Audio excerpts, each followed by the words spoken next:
Welcome back to the Darkness on the Edge of Town Paranormal Radio Show. I'm your host, Dave Schrader. Sitting across the board from me, Mr. Tim Dennis. Phone lines are open if you'd like to call in and be a part of this evening's show. 800 number, 1-800-270-5560. 1-800-270-5560 if you'd like to ask Father Andrew Calder any questions about the paranormal or about possession and exorcisms. Feel free to be a part of the show. We alluded to this in the first or in the last hour that we're going to play a little live audio. This is an actual audio clip from the Anna Elise Michel case. This is from Germany. This is what the exorcism of Emily Rose was based on. We have about a minute and 30 seconds worth of audio. It is it's raw and it's disturbing. So if you're not interested in hearing that part, tune out for about the next minute and 30 seconds. Go ahead, Tim. Sage die ganze Wahrheit. Ich bin der Vater der Lüge und Wahrheit sage ich nicht. Im Namen Jesu, im Namen Maria befehle ich dir. Sage die ganze Wahrheit im Namen des Vaters und des Sohnes und des Heiligen Geistes. Ja, dass du die Scheißding tragen musst zum Beispiel. Zum Beispiel wann? Oh, Sie müssen als Priester erkennbar sein. Ja, das nehme ich an. Wie der Annette, der aus der Aschebeichte. Oder die Drecksau da draußen. Oh. Alles zu sagen, was du zu sagen hast. Im Namen Jesu und im Namen... Die Leute sollen so am Beichte gehen. Und zwar... Im Namen Jesu und im Namen Maria befehle ich dir... Nein! Zu sagen. Im Namen Jesu... Scheißding! Das Scheißding, das schmeißt überall raus. Aber zum Glück geht ja fast niemand mehr. Nein, das Scheißding. In was? In Beispiel? Persönliche Beichte. Bekennen. Nein! Sage die Wahrheit im Namen...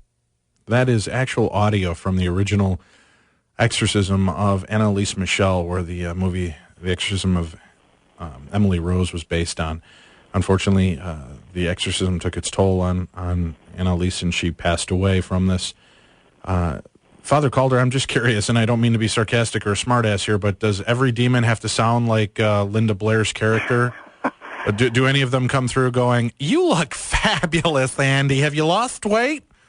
That's what I want to know. How come there's no happy, chipper, upbeat, fun demon voices? Why do they always got to be Well, you have to understand, they're not happy, loving beings anyway, but I will have to admit, not all of them come through, sounding so horrible and everything else. Some of them do come through pretty close to what the client's voice sounds like. What you just heard and, stuff like on The Exorcist and things like that is not always the norm. I would say these are heavily possessed people. As Chip and some other people said earlier, that it kind of flitters through their personality. Transient possession is more common with the people that I've dealt with over the years, which means like it's there for a moment, then it's gone. It's not like full possession or 100% possession, or as the Catholic Church calls, which means the demon has 100% control all the time. That's very, very rare. Do they, when they take over, though, how do they just, are they fighting to keep in the body when they keep getting booted out? Is it like, Microsoft Vista, where you just can't get anything done? Or is it the fact that they just leave there to, they come in and do the damage and then they pull out every now and again? Typically, you won't see it. Now, you will see it flitter through their personalities. I've learned over the years a lot. The face and the eyes will usually betray the demon. That's where it will first show up in the client. You'll notice changes in the eyes. Sometimes the pupils will be extremely dilated. Their facial expressions will change, and sometimes it will be very quick. And if you're not paying attention, it'll come and go before you even know it. If you look away, it's gone. That's why most of the times during exorcism, I am locked on to the face of the person. Many people say, like, you kind of wig me out staring at me so much, but, there's a purpose behind it because the demon will betray itself through the face. I've got a question from the chat room that came in, and does the girl's soul escape the demons if she dies? With Anna Elise Michel, when she passed on from this? Does she get pulled into hell? Are we a Hollywoodized deal? Does that mean she's going down, or was she set free? Do you think that she's taken to her rightful place? Well, according to the way the story was portrayed, that, they were all very devout Christians and Catholics, and, continued to follow this path up until her very death. And if you follow the storyline, supposedly she was giving a vision that she could either be taken to the other side, relieved of all her torment, not having to suffer anymore, or she could stay here, eventually die from the torment, but that would be something that could be given to help other people in the world that's suffering from the same thing, to know that they're not alone by themselves. And supposedly, according to the movie, she chose death. Now, whether that actually happened or not, we have no idea. Now, she passed on. She was the young girl. She wasn't actually a young girl. Wasn't she in like her 30s when she passed away? Because she was born in 30 or 36 and died in 76. Right. She was pretty young. And if you see the pictures on the website, right, there's actually some pictures of her, just before her death, and the way she was being tormented and everything. There's some pretty horrible looking pictures on there. I will say we debated about whether to put it up on our site for people to see, because there's actual video footage and photographs of watching her change. And I'd much rather, if you're going to go look it up, just go look it up on YouTube. I'm not going to post it. I agree with you on that, Dave. Yeah, I thought it was just a little too graphic, and it is frightening. Even the audio is crazy. Well, I just started to say that's some pretty intense audio there, during the exorcism, the voices coming through her and the multiple voices coming through at one time. And you can obviously tell this is not a young lady's vocal range that's coming through. Now, something, and oh boy, I hope I don't get in trouble for this, but I remember them mentioning this online or at the event that I was just at Mid-South Paranormal Conference, and I believe they even showed in the little trailer for the Possessed episode that they're doing.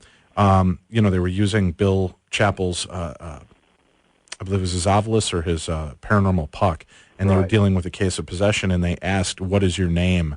And the puck and the Ovilus are two independent creatures. They don't have microphones. They don't hear. They don't know what's coming up. But the word that it kept repeating was Legion. Now, to me, that was just a Hollywood legend, that whole deal, right? But Legion means we are many, we are one, correct? Right. Meaning that's what, now is that believed to be Satan himself, or is that believed to be some lower level? No, Legion is a multitude of demons and devils, like an entire battalion or, rank of an army. It's like a battalion of demonic entities. But the biggest thing you have to be careful in listening to that is that, one, demons are notorious liars. Mm-hmm. And of course, I have encountered a lot of them that says, "I am Legion," which were not Legion. So is that a way to intimidate you to think, oh, maybe I'm in over my head? Well, I better pull out of this? Anybody and everybody that's involved with the case is trying to provide any form of help or intervention to, try to scare them, to back them off, think like, "Oh Lord, I'm not strong enough to deal with this. Got to get other people. Try to just stymie the proceedings, try to stop it if they can." All right, we've got a question. Let me take a caller here real quick. Let me see here. We've got Don online. Don, go ahead. You have a question for Father Calder? Hi, Father Calder. This is Don from PPRS. Hi, how you doing, Don? I'm doing really good. This is really very interesting, but I was kind of wondering if there was a memorable case that you've been involved with. What was your most memorable thing that you've dealt with having to deal with exorcisms? Probably one of the ones I was originally involved in, where the lady levitated off the floor about a foot. She spoke in demonic tongues, demonic strength, foul smells like excrement, and during the process of about a 3-hour exorcism, she actually levitated about a foot off the floor with 8 people holding her down. Wow. That was probably one of the most memorable ones I've ever been involved with. Okay, thank you. Don, have you won anything from our station here in the last 30 days? Well, no, but I'm not looking to win anything. Well, you don't have to, but we'll give you a copy of Strangers on DVD if you'd like it. Well, you know what? I would absolutely love it. All right, why don't you hold on, and I'll have Andy Candy Pants or intern Ben take your information. We'll be right back with you, so hold on, okay? Thanks, Dave. Thank you. All right, we also have Rick online from Eden Prairie. And Rick, you had a question regarding Catholic point of view on non-Catholic exorcisms, is that right? That would be correct. Okay, Rick. Welcome to the show, and thanks for calling in tonight. Thank you. Just briefly, knowing that Roman Catholic or whatever might have a corner on the market or not, but how do they view you performing exorcisms? Well, to be quite honest, Rick, I have been invited to several Catholic symposiums on exorcism involving many of the Catholic Church, different cardinals and so forth. So I don't think I would be invited to their symposiums if they didn't agree with what I do. Right. And religion actually, there are forms of exorcists in the Jewish faith, Buddhist faith, Muslim faith. There's in just about every branch of Christianity too, isn't there? That's correct. There's, nothing against Catholicism whatsoever, but they don't have a monopoly on exorcism. Just about every basic known faith out there has some form of removal, casting out, exorcism to get rid of evil presences, entities, these type things. And that's been around for thousands of years. All right. Well, thank you very much, Rick. Did you have any follow-up on that question? No, sir, I did not. Okay. Why don't you hold on? I'll put you on hold. Would you like a copy of the movie Strangers? It's a new horror movie on DVD. Sure. That'd be great. Hold on with us. Thanks a lot for calling in and being a part of the show tonight. Thank you. Thank you. Hold on. Father Calder, I do have another call or another email here, and Beverly wanted to know, does Father Calder, she first of all says thanks for not posting any of the photos and video of the possession case. No problem, Beverly. Like we said, we tried to take some responsibility with that. Now, the question is, does Father Andrew know of any ways to protect a person from being possessed if they seem to attract negative energies? Well, first of all, you should probably, if they're attracting negative energies, there's probably a reason for it, right, Father? Right. They're opening themselves up to that form of it. If you keep yourself with a light intent and keep yourself in a positive place, that's usually a way to keep yourself out of getting in trouble with that, isn't it? I would tend to agree with that. Many people, as I said before, they open up doors, sometimes inadvertently, not intentionally trying to open up things, but just like trying to develop your psychic abilities. There's some people that can handle psychic abilities, and there's some people that cannot. Well, doesn't God protect us for that kind of thing, though, too, Father Calder? I mean, because basically he says, hey, I'm going to protect you, but if you invite the stuff in, you're on your own. You're making your own free will. That's our little friend called free will. Right. But he loves us enough to let us make our own decisions, and if we screw up, we can always ask for help and so forth. But a lot of people, once they get in trouble, don't go down the right path of looking for help. They turn to, whoever it may be, that can give them wrong information many times and make things worse. So right. You have to be very careful out there. All right. Well, thank you for that. Now, how do you suggest people start to protect themselves from possession? First of all, would you recommend, if that's a fear of yours, don't get involved in the paranormal and stay out of that realm altogether? I would tend to agree with that. I don't believe there's a demon under every bush out there, but I do feel, that there's certain people that is more targets for this kind of stuff than others. People that have a host of medical conditions and or psychiatric type conditions are number one targets because they already have things that the demonic can prey upon. They definitely don't need to be traipsing through all these haunted places. They don't need to be going into people's homes. Right. They need to stay away from this kind of stuff. I mean, some people go like, oh, that's no fun. That doesn't sound great. Well, unfortunately, it's true, though. It may not be what people want to hear, but that's what they need to do. They need to back out of it, Find something else to entertain yourself with besides ghost hunting. We're going to take our first break of this hour. Stick with us, Father Calder. I appreciate it. If you want to be a part of tonight's show and you'd like to call in with any questions for Father Calder, our 800 number is 1-800-270-5560. Again, that's 800-270-5560.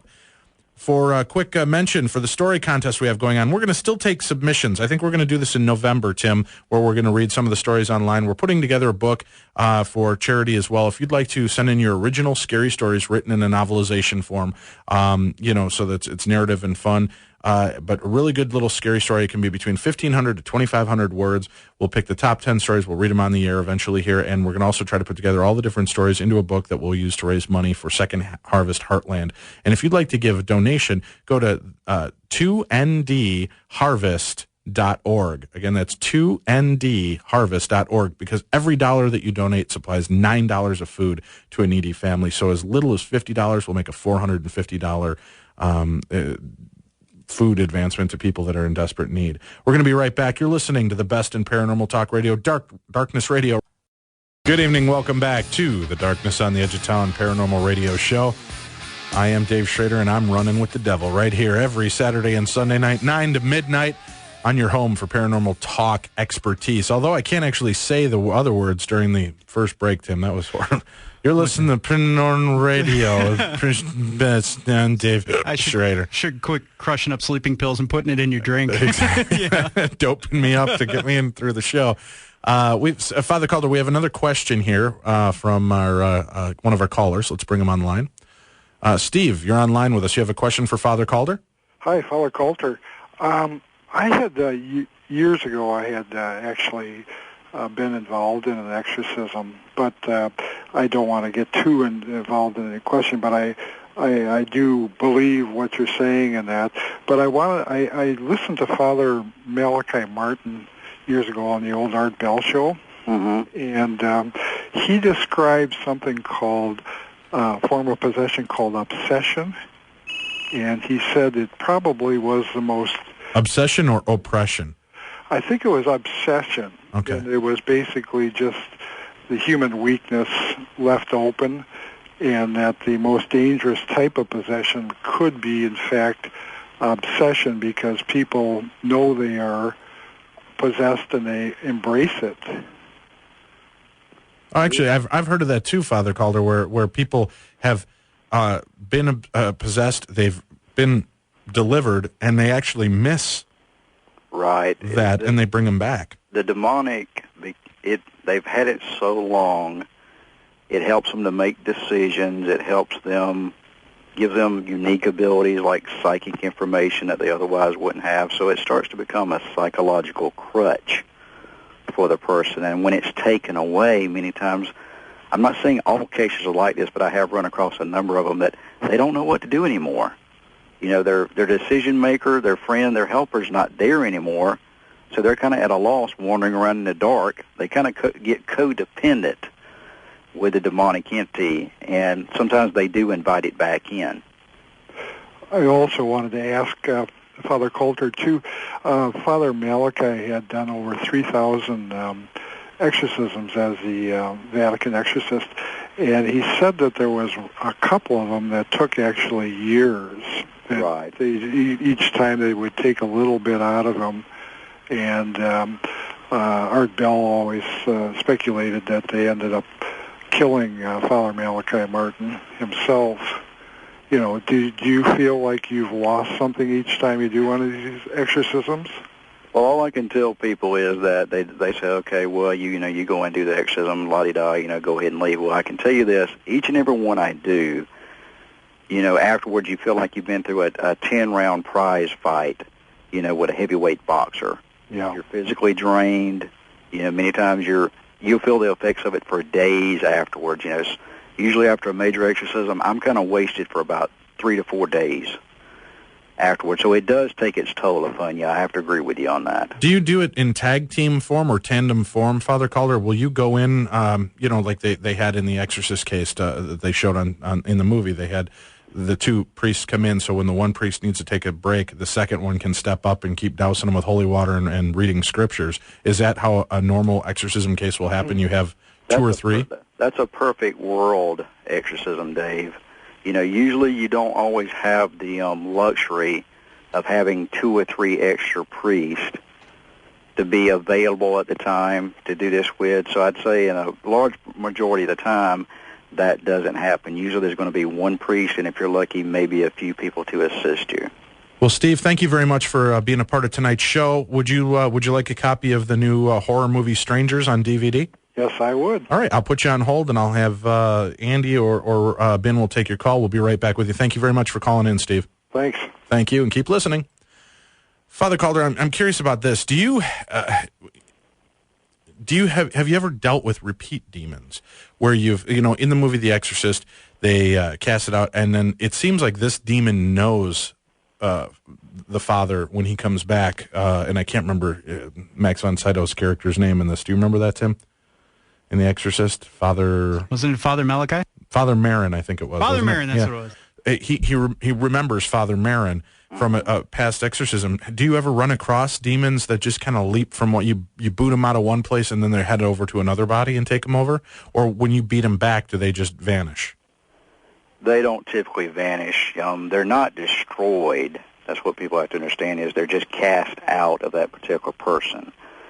So they're wandering around trying to find a new place, like a lion prowling the desert, seeking a place to bed, so to speak. And if there's other people available for them to go into, they will if possible. So, but I've had a few demons before tell me, I know you.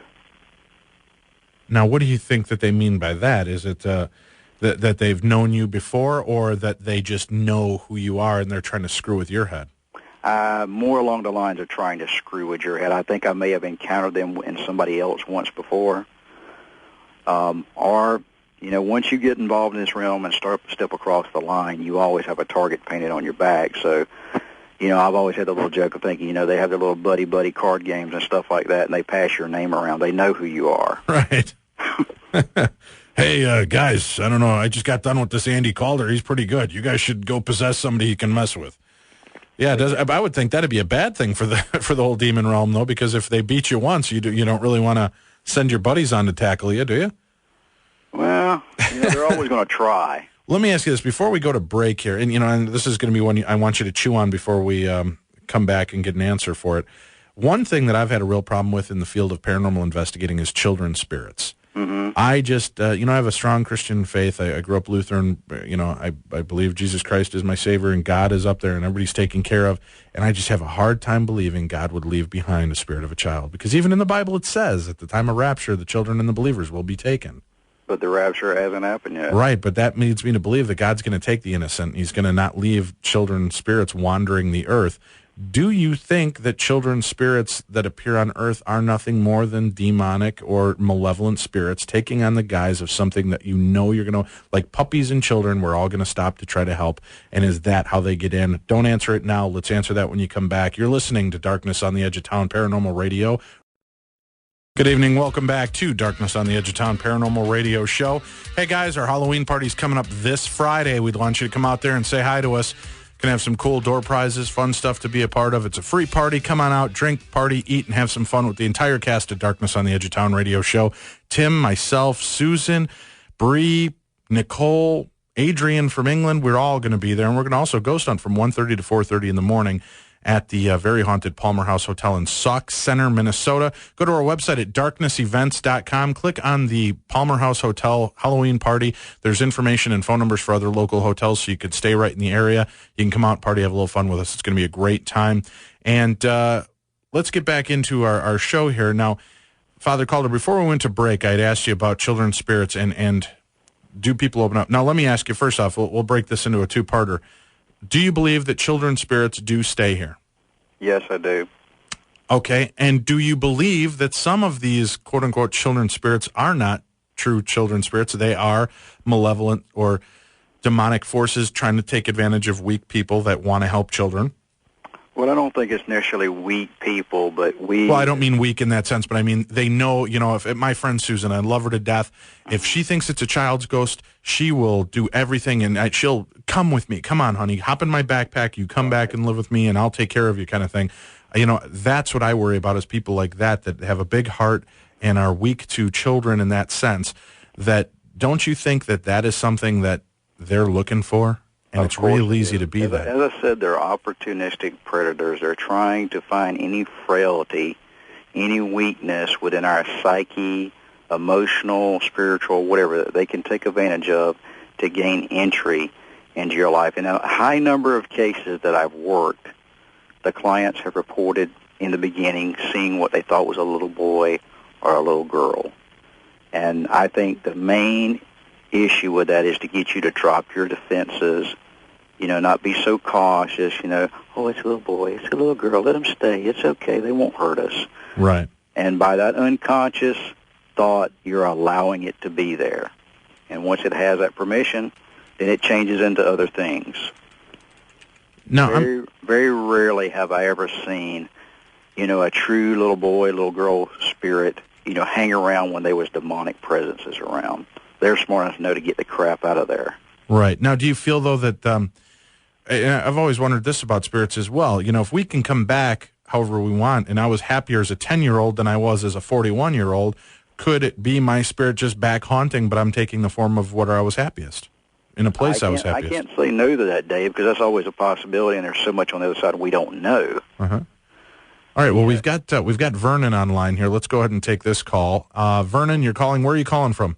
Hi, I'm calling from Crystal, Minnesota. Okay, thanks for calling us tonight, Vernon. You had a question and comment for Father Calder? Yes, the screener was talking about the Stockholm Syndrome, and I was just wondering how the demonic spirit may enter. I'm pretty naive about it. Well, Stockholm Syndrome, if I understand this correctly, right, isn't that where you actually start to feel pity for your captor and your oppressor? That's the hostage situation. Right, and so if you become demonically possessed, you start to take pity or miss or want that part of to stay with you? Oh, I had a situation where I had a compulsive, obsessive relationship with an affair with a lady, and it turned into a situation where it became very obsessive, and since then I've been out of the relationship, and it seems like that she may still be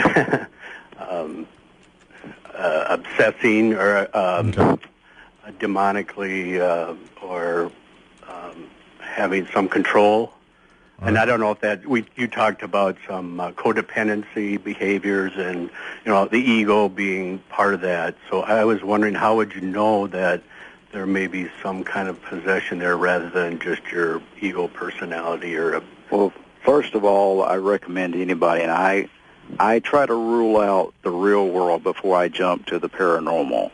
Mm-hmm. If there's any psychiatric type conditions here, whether it be bipolar, paranoid schizophrenia, obsessive compulsive disorders, anything to do with this, I would recommend you consult with a qualified psychiatric professional and that to rule that out first before you start thinking that anybody's put spells on you, that demons are involved or that kind of stuff, because there again you start getting in obsessive thought patterns and everything else, and that can be a problem all in and of itself.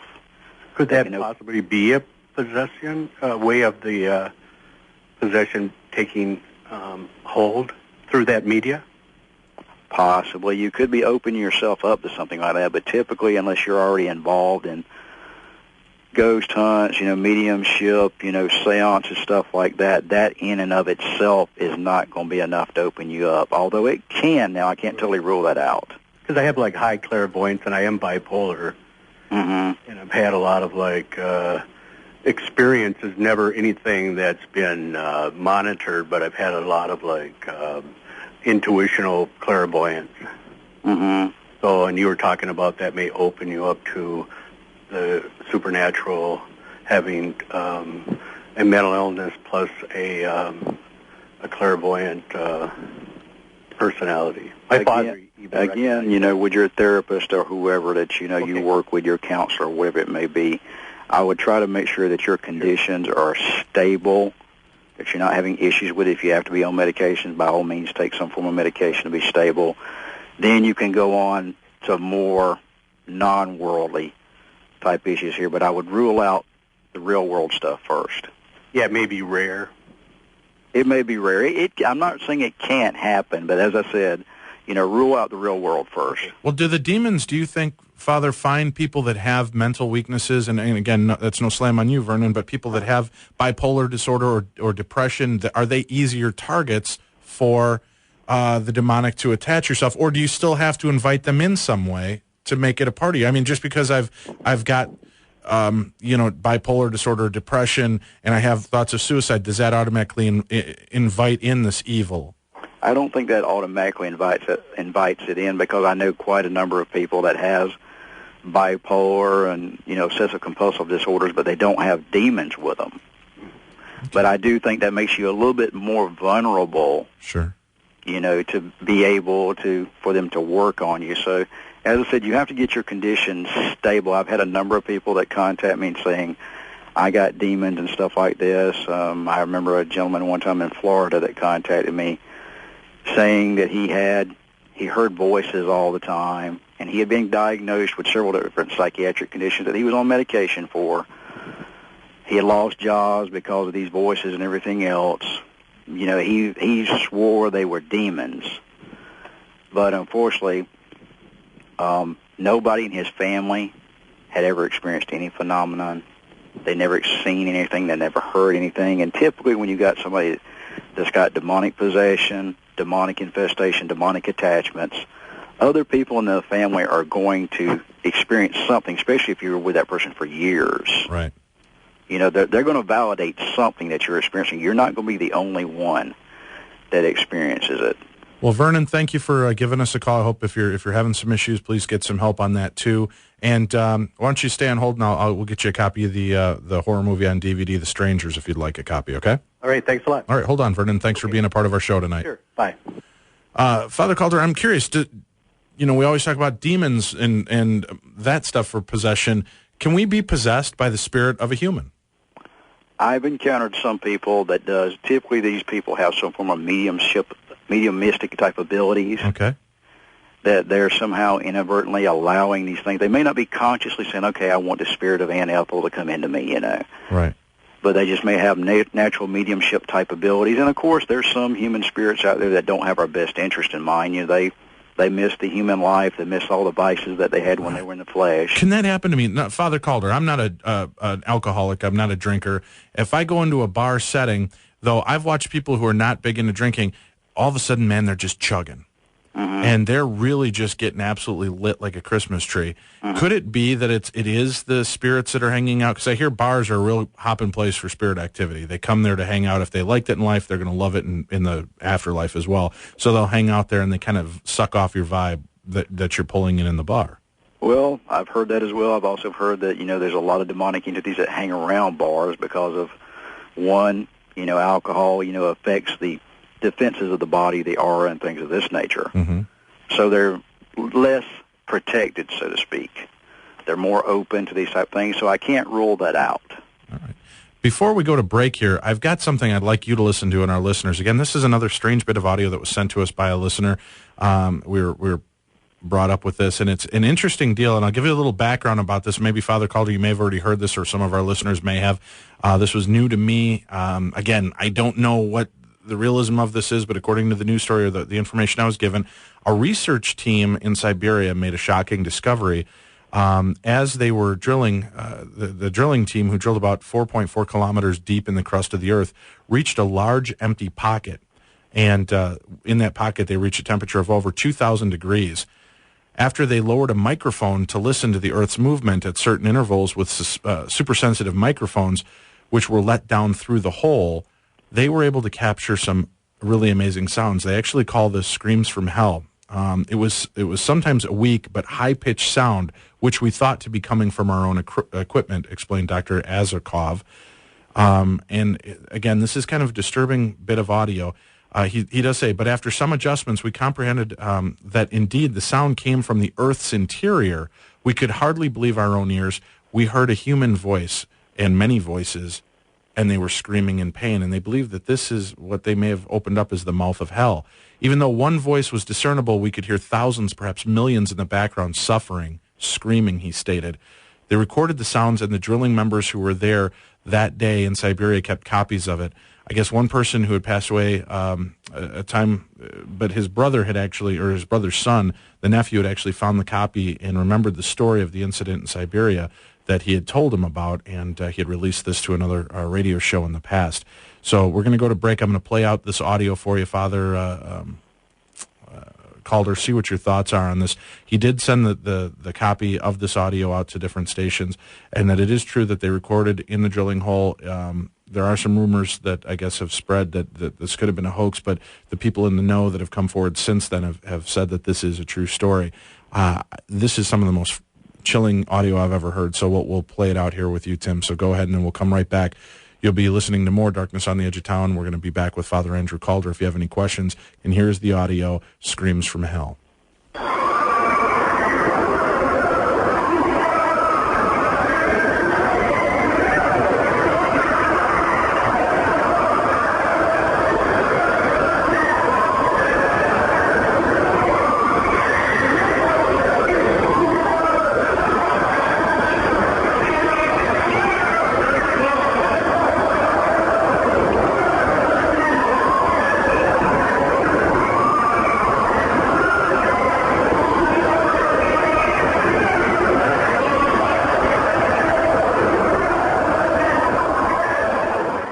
You're listening to Darkness Radio.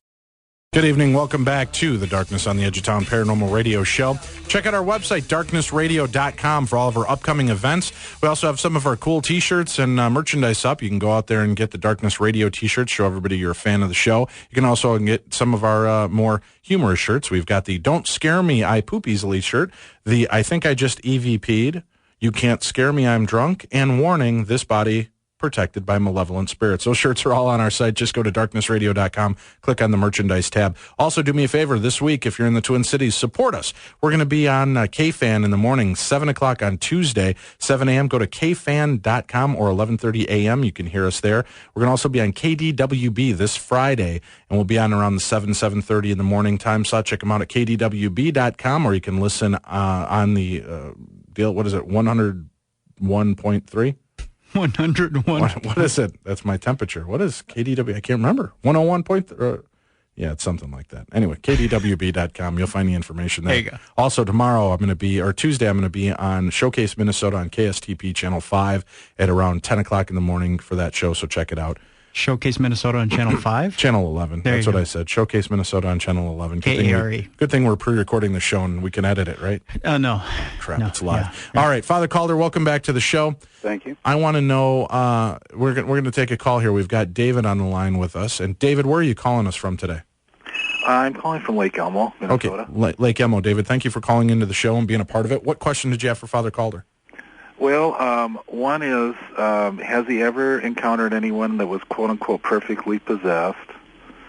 And then another question is, in the New Testament, Jesus encountered the legion, and he cast them out, and they asked him not to cast them into the abyss. So I would, if possible, could he explain what he thinks the abyss is? And the other question is relative to that, why doesn't he cast demons into the abyss when he's casting them out? You know, he can tell them to go there. And then the third question would be, can he explain what oppression is relative to demonic forces versus what possession is? Okay, so you wanted to know, has he met anybody with perfect possession? Can he cast them, or why doesn't he cast them to the abyss, or where does he cast them to? And finally, you wanted to know what the difference is between oppression? Yeah, and possession. Oppression and possession. All right, well, thank you very much for being a part of tonight's show, David. If you want to hold on, we'll get you a copy of The Strangers horror movie on DVD that's out right now, okay? Oh, thank you. All right, hold on. We'll let you stay on hold so you can hear the answers, and I'll have Andy take your information. Father Calder, let's start off with the first question. Have you ever met somebody in perfect possession? I personally have not, Dave. As I said, perfect possession is pretty rare. Mm-hmm. I would say 1 out of maybe 1,000 cases, maybe if that many, is pretty rare. I know Malachi Martin and a few others have dealt with them, and this is typically a person that has given permission for the demonic entity to come in and have full control to do whatever it wants. Many times this is a person that may have given up. Just the demon has wore them down so much that they just give up, okay, I'm tired of fighting, just do whatever you want. And they've given them permission to come in and take control. But I personally have never dealt with a perfect possession case. I've dealt some that I thought were pretty close, but not one that I would classify as perfect possession. All right, and how about, where do you cast them to? A lot of people say about casting them to the abyss. Well, I tried it in the beginning days of my deliverance and so forth, and sometimes they wind up coming back, because just because you cast them to the abyss doesn't mean that they can't turn around and come right back. Okay. What I prefer to do is cast them to the foot of Jesus and let him deal with them. All right, well, that makes sense, yeah. Let him judge them and deal with them. Okay. And how about the difference between oppression and possession? Well, oppression is the beginning stages of where they're beginning to psychologically and even physically wear down the person, to break them down to the point that they can get that crack in their persona, in their defenses to get in. They start with the infestation, where they come into the house, start the knockings, the bangings, the black forms, the weird smells, all kind of stuff, to start getting the fear going with the family or with the people. Then they start affecting them psychologically, making them question, okay, am I crazy? Am I really seeing this stuff? They start working on the family, where they start doubting each other. They're not pulling together as a family. as a family unit, because that's where the strength comes from, is the family staying together. So they start working on breaking them down, tearing them apart, divide and conquer. Now, possession is where the entity comes in and takes control of the person. And so the oppression is the beginning factor where they start working, getting the person set up and ready to be able to be possessed. Does that make sense? Yes, it does. So, David, essentially what his answer was, he's never come across perfect possession because, and I'm saying this because he was on hold and giving his information, so we'll give him a quick recap. Perfect possession is nothing you've come in contact with yet. That's a very rare thing for an actual perfect possession. You have tried to cast them out into the abyss, but you've found that they do come back, and you may not have that full-on ability to cast them there, correct? Instead, you send them to the feet of Jesus Christ and ask Jesus to be the judge and take care of them from there.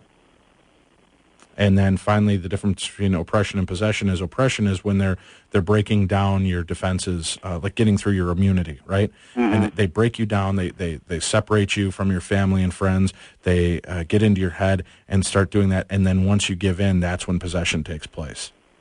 They're setting them up for possession. Okay. All right, great. Well, that makes sense. I understand that. Now, the audio that we just played before we went into the final break, we only have a couple of minutes left. Were you able to hear that over the line, Father Calder? I was. I've heard it before a number of years ago. What do you make of that? I mean, is that something that, that's just an eerie sound. I know a lot of people in the chat room were saying that it sounded, that they think it sounds like machinery or... Well, Dave, I'm probably going to be a naysayer here. Because, one, a lot of the sound sounds a little too canned.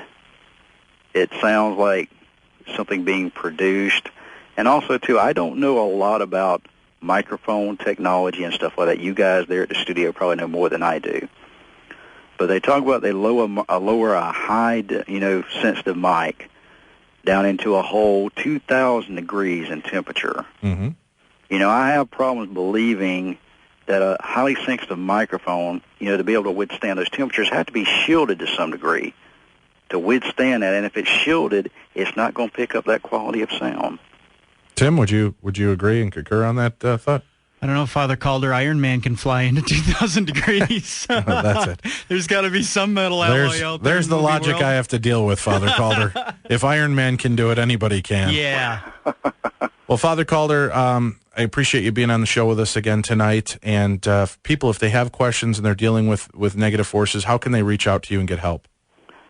I've got two different websites they can go to. One, of course, is MySpace, which just about everybody has these days. Of course, it's myspace.com/Andrew Calder. That deals predominantly more with the demonic side and also with the theological and religious side that I deal with. And then I've got another site, www.georgiaparanormal.com, which deals with all things pertaining to the paranormal. All right. And again, tomorrow night, the episode's going to air on A&E. The name of the show is Paranormal State, and it's the possession episode. It's a 1-hour-long possession episode with Father Andrew Calder, Chip Coffee, and it's just an amazing episode in the cast of Paranormal State. So thank you very much, Father Calder. I hope everybody checks it out. Thank you, Dave. Thank you, guys. Have a great night. We'll be back again with you next week with brand new shows. Happy Halloween. Please be safe out there, and we'll hopefully see you out at the Palmer House in Sauk Center, Minnesota, next Friday night, 9 o'clock to 1:30. Come on out and join us. For all more information, check out our website at darknessevents.com. We'll see you there. Happy Halloween. Take care, and we'll be back with you next week.